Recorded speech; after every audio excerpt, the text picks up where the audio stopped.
आज की हेडिंग हम लोगों की रहेगी अंतः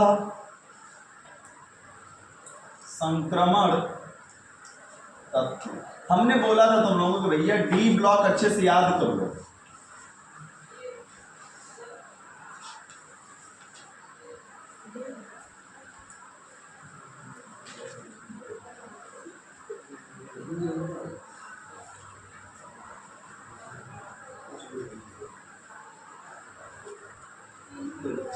हमने कहा था डी ब्लॉक अच्छे से याद कर लो। डी ब्लॉक याद कर लोगे, उसी का cut to cut copy paste करेंगे हम लोग एफ ब्लॉक में। बताओ संक्रमण तत्व किसे कह रहे थे? संक्रमण तत्व उसे कह रहे थे जिसके वाय उपकोष डी या n-1 डी में क्या आ रहा था लल्ला? Unpaired electron. इन्हें बताया लिखाया गया है कि वे तत्व, वे संक्रमण तत्व या वे तत्व जिनका इलेक्ट्रॉनिक विन्यास करने पर उनके वाय उपकोष डी या n-1 डी में अयुग्मित इलेक्ट्रॉन आते हैं, उन्हें क्या कहते हैं? संक्रमण तत्व कहते हैं। तो अंतः किसको कहेंगे जब एफ ब्लॉक की बात है? तो वे तत्व जिनका इलेक्ट्रॉनिक विन्यास करने पर जिनके बाह्य उपकोष F या n-2f, 1f नहीं है 2f में अयुग्मित इलेक्ट्रॉन पाए जाते हैं, उसे क्या कहते हैं? अंतः संक्रमण तत्व कहते हैं। इतना तो याद रहेगा ना। चलो लिखा जाए परिभाषा। देखो, वे तत्व जिनका इलेक्ट्रॉनिक विन्यास लिखने पर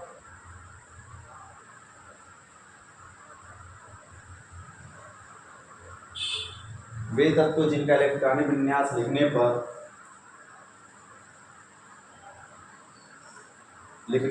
उनके बाह्य उपकोष,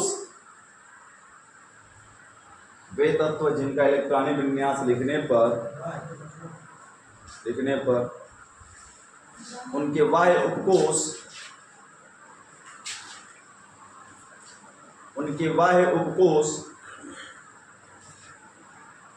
F या n-2f लिख लोगे ना, n-2f उपकोष में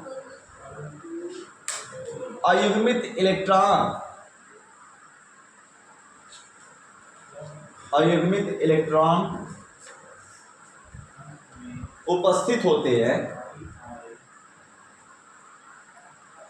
इलेक्ट्रॉन उपस्थित होते हैं, अंतः संक्रमण तत्व कहलाते हैं।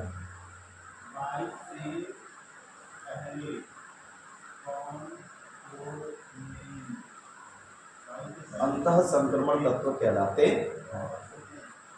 परंतु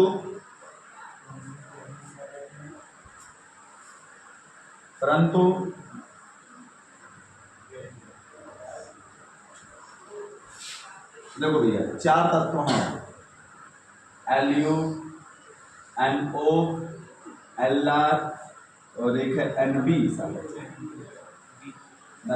Nd है, देखो तो थोड़ा सा Nd है ना लास्ट में, Nd। ये जो है तत्व, इनको छोड़कर बात की जा रही है, ठीक है ना। ये हमारा हुआ तत्व जो कि कभी भी अंतः संक्रमण नहीं होंगे। इसका मतलब क्या हुआ भैया कि इनका वाय उपकोष क्या होगा? पूरा भरा होगा। देखो, परंतु Nd, Lu, No, Lr, परंतु Nd, Nu, No, Lr को छोड़कर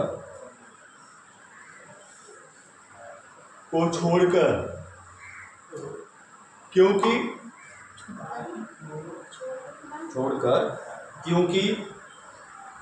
इनके बाह्य उपकोष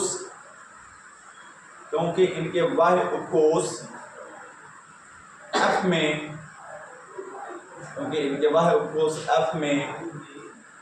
अयुग्मित इलेक्ट्रॉन नहीं पाए जाते। बाह्य उपकोष F में अयुग्मित इलेक्ट्रॉन नहीं पाए जाते।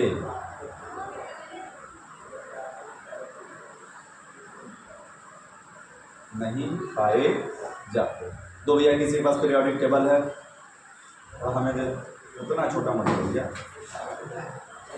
बड़ा होगा। तो देखो, ये टोटल भैया एफ ब्लॉक के तत्व जिन्हें नीचे लाकर पटक दिया गया है, ठीक है। इन एफ ब्लॉक के तत्वों को दो श्रेणियों में बांटा गया है। एक लैंथेनाइड और एक एक्टिनाइड। वो तो इलेक्ट्रॉनिक विन्यास के आधार पर जब हम पढ़ेंगे तो पढ़ेंगे कौन कौन सा प्रकार, कैसे कैसे नाम, क्या क्या लक्षण है। हमने कहा कि ऐसे तत्व जिनका इलेक्ट्रॉनिक विन्यास किया जाए और करने पर उनके बाह्य कोश में उपकोष F या N-2 F में अयुग्मित इलेक्ट्रॉन पाया जाए तो उसे हम क्या कहेंगे, अंतः संक्रमण तत्व। लेकिन हमने कहा अरे वाई भी है जी, वाई भी है, वाई भी, ये वाई भी रहे, सॉरी भारी मिस्टेक, वाई भी है, एन डी करवा रहे हैं सबसे पहले, फिर Y D L U N O L R, ठीक है ना, यही है। चलो ये वाई के लास्ट के चार अब बताना है रहा। हमने कल लिखाया था एफ ब्लॉक में कुल तत्वों की संख्या कितनी भैया, 28 में 4 जो संक्रमण नहीं है, तो संक्रमण तत्वों की संख्या कितनी हो गई, 24। जैसे अंतः संक्रमण तत्वों की संख्या इसमें कितनी थी, 35। डी ब्लॉक के टोटल तत्वों की संख्या 40 थी, जिसमें 5 संक्रमण नहीं थे, तो टोटल संक्रमण कितने निकले, 35। वैसे ही अंतः संक्रमण की संख्या एफ ब्लॉक के टोटल संख्या 28 है, जिसमें 4 अंतः संक्रमण नहीं है, तो बचे कितने, 28। ये जितना तुम दिमाग में सेट किए रहोगे, 24 बचे ना, 28 में से 4 घटे 24, तो जितना ये दिमाग में सेट किए रहोगे बहुविकल्पी क्वेश्चन या फिर एग्जाम में ऐसे क्वेश्चन फटाफट तुरंत कर लूंगे। पेपर लाओ, हम दिखाएंगे किस हिसाब से क्वेश्चन पूछा है, सारी जो बातें हम लिखा बता रहे हैं मौखिक, ये सब कुछ मिलेगा, एक भी ऐसा नहीं है जो छूटा हुआ हो, ठीक है ना। तो आगे देखा जाए कि क्या वास्तव में अनपेयर्ड इलेक्ट्रॉन और इसमें पेयर्ड इलेक्ट्रॉन आ रहा है या नहीं आ रहा है, तो ऐसे लिखवा दिया गया, कह दिया गया, चेक किया जाए। ये भैया सबसे पहले हम करते हैं पीएम को, पीएम 61 1s स्क्वायर कमा 2s स्क्वायर कमा 2p पर 6 कमा 3s स्क्वायर कमा 3p पर 6 कमा 4s स्क्वायर कमा 3d पर 10 3d पर 10 कमा 4p पर 6 कमा 5s स्क्वायर 5s स्क्वायर कमा 4d पर 10 कमा 5p पर 6 कमा 6s स्क्वायर कमा 4f। देखो भैया 10 20 30 38 48 50 56 हो गया, और 56 और 5 61 हो जाएगा ना भैया। लास्ट में एफ आया, और एफ के कितने कक्षा बोलते हैं लल्ला, 7, पतला हुआ 7, 1 2 3 4 5 1 2 3 4 5 5 इलेक्ट्रॉन, 1 2 3 4 1 5, और अयुग्मित इलेक्ट्रॉन है कि नहीं भैया, अयुग्मित इलेक्ट्रॉन n बराबर कितना है, 5 है ना। यानी कि हमने परिभाषा क्या बोला, अगर F में अयुग्मित इलेक्ट्रॉन पाया गया, चाहे 1 पाया जाए चाहे 10 पाया जाए, मैटर नहीं करता, अगर पाया गया F में अयुग्मित, 10 तो हो ही नहीं सकता, 7 हो सकता है, ठीक है ना। 1 पाया जाए चाहे 7 पाया जाए, अगर अनपेयर्ड इलेक्ट्रॉन पाए गए, इसका मतलब हुआ कैसा लल्ला, अंतः संक्रमण तत्व है। क्लियर है ना।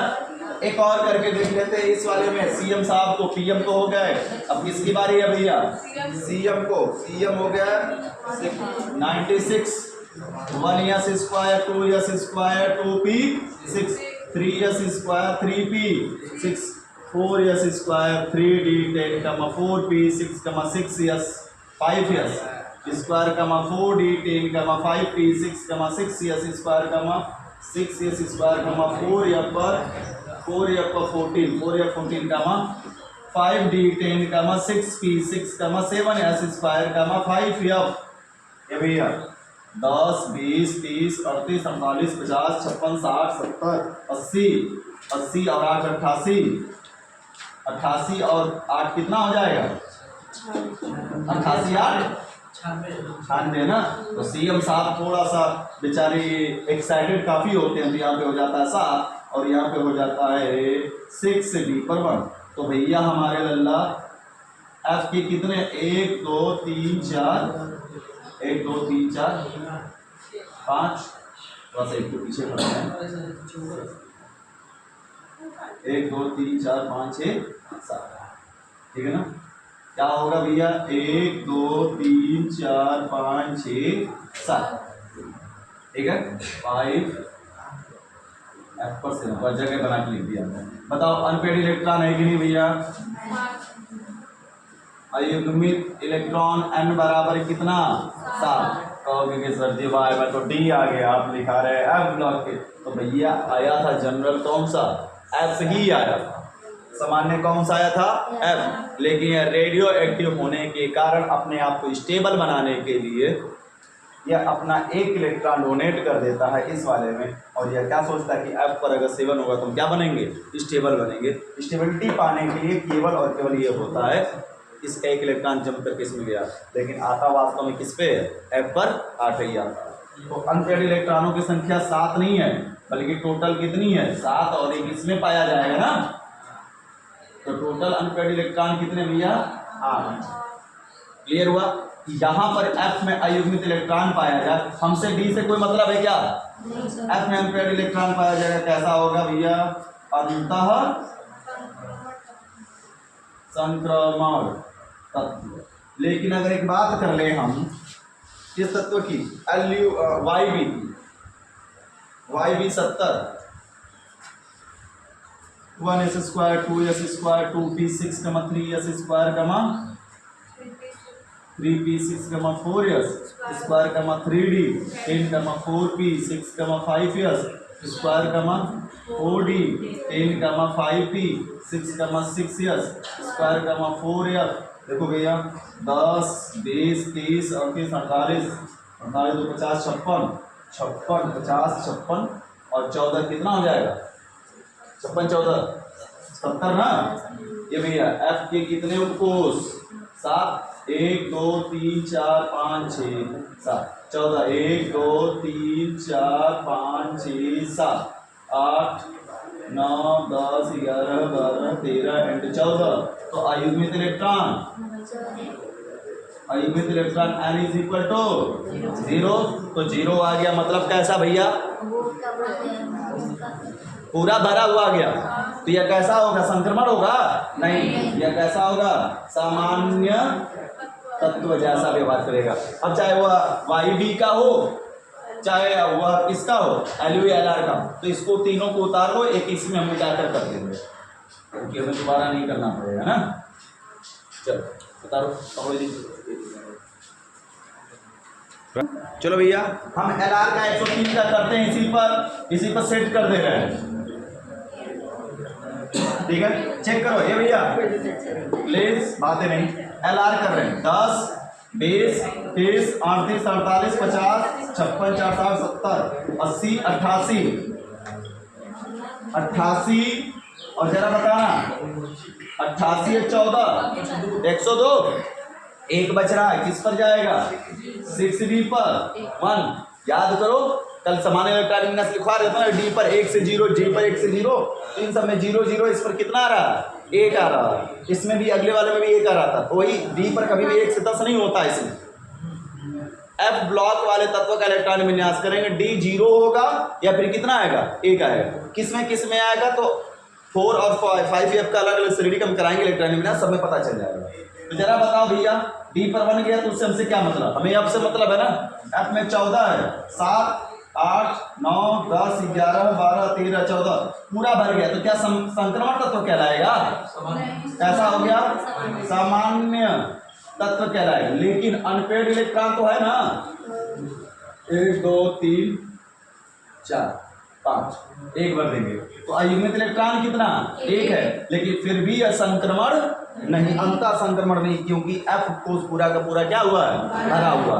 तो 4 तत्व हैं YB NO LR LU, अंतः नहीं है।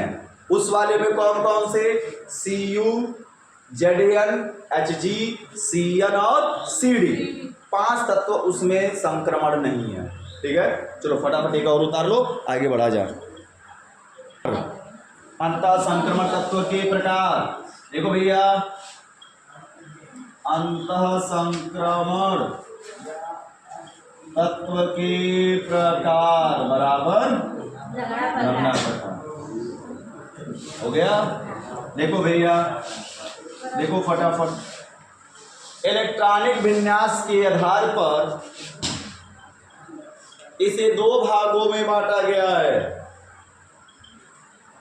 इलेक्ट्रॉनिक विन्यास के आधार पर इसे दो भागों में बांटा गया है।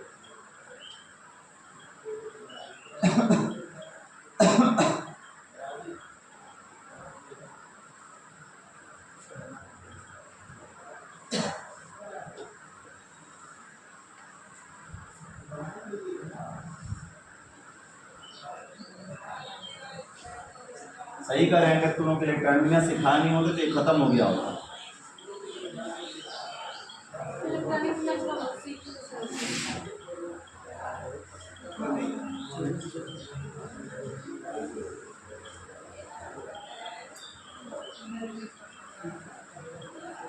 हो गया, उतार लो। ये दो प्रकार हैं। चलो ए बच्चा, पॉलीहेड्रिन लल्ला,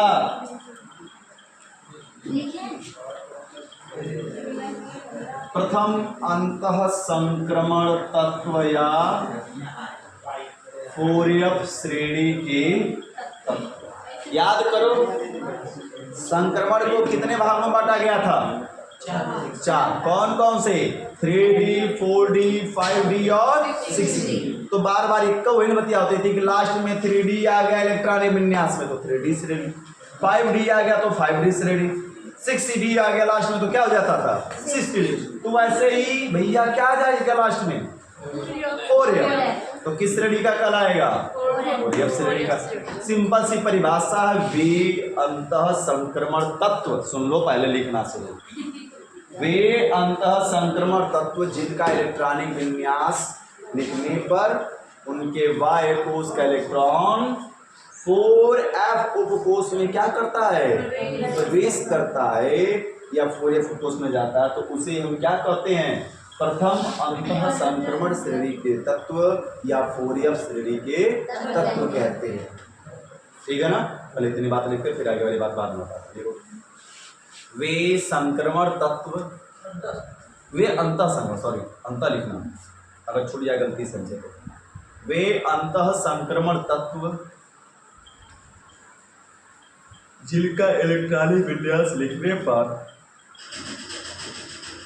वे अंतः संक्रमण तत्व जिनका इलेक्ट्रॉनिक विन्यास लिखने पर उनके बाह्य कोश का इलेक्ट्रॉन, वे अंतः संक्रमण तत्व जिनका इलेक्ट्रॉनिक विन्यास लिखने पर उनके बाह्य कोश का इलेक्ट्रॉन 4F उपकोष में, बाह्य कोश का इलेक्ट्रॉन 4F उपकोष में, 4F कोश में प्रवेश करता है, 4F उपकोष में प्रवेश करता है। क्या कहलाता है बच्चा? प्रथम अंतः संक्रमण श्रेणी या 4F श्रेणी का तत्व कहलाता है। प्रथम अंतः संक्रमण श्रेणी या 4F श्रेणी का क्या कहलाता है? तत्व कहलाता है। हो गया। इनका सामान्य इलेक्ट्रॉनिक विन्यास 6s पर 1 से 2, 5D पर 0 से 1, 4F पर 1 से 14 होता है।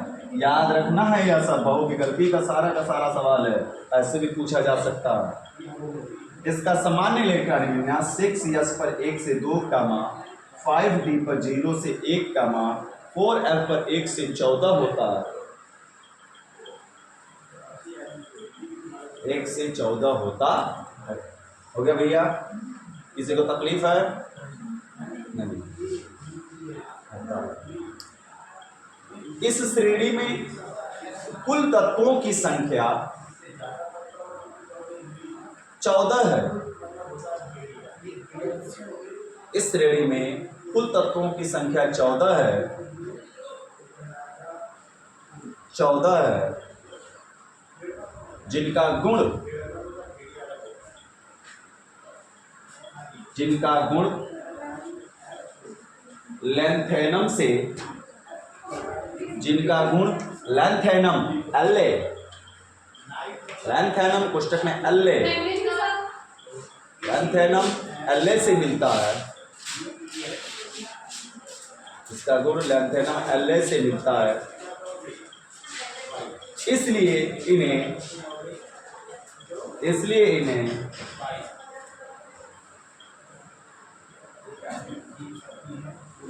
लैंथेनॉइड, इसलिए इन्हें लैंथेनॉइड श्रेणी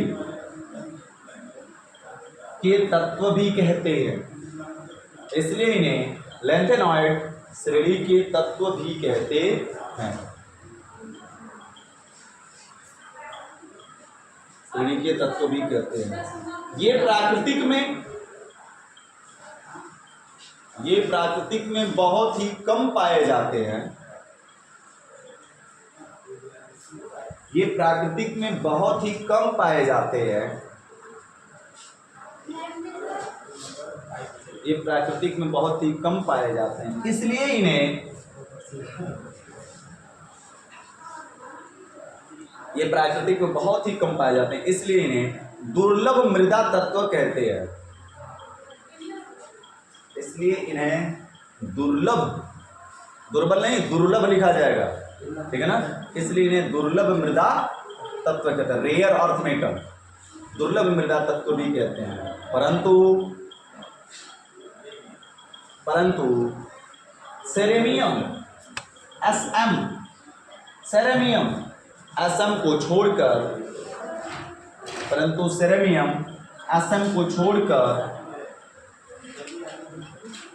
परंतु सेरेमियम एसएम को छोड़कर, क्योंकि यह प्राकृतिक, क्योंकि यह मिट्टी प्रति टन मिट्टी में, क्योंकि यह प्रति टन मिट्टी में,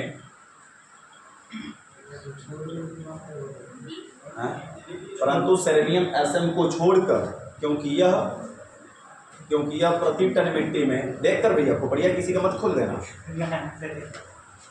क्योंकि यह प्रति टन मिट्टी में 46.1 ग्राम पाया जाता है, क्योंकि यह प्रति टन मिट्टी में 46.1 ग्राम पाया जाता।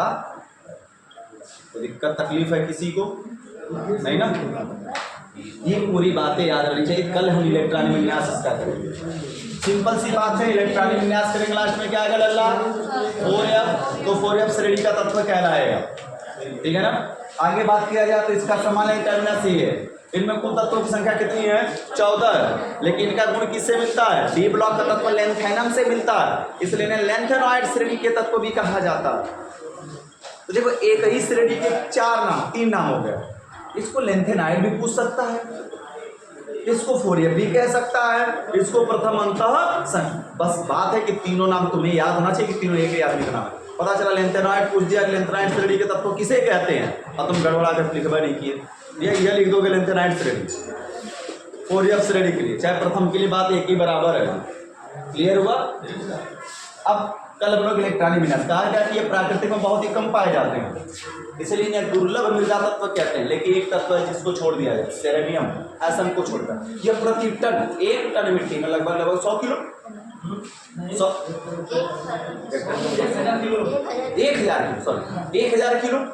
1000 किलो में कितना पाया जा रहा है? 46.1, बहुत ज्यादा पाया जा रहा है, लेकिन बहुत ज्यादा ही अन्य तत्वों की अपेक्षा, इसलिए सेरेनियम दुर्लभ नहीं है, ठीक है ना। चलो आगे बात की जाएगी कल, आज के लिए बस इतना है।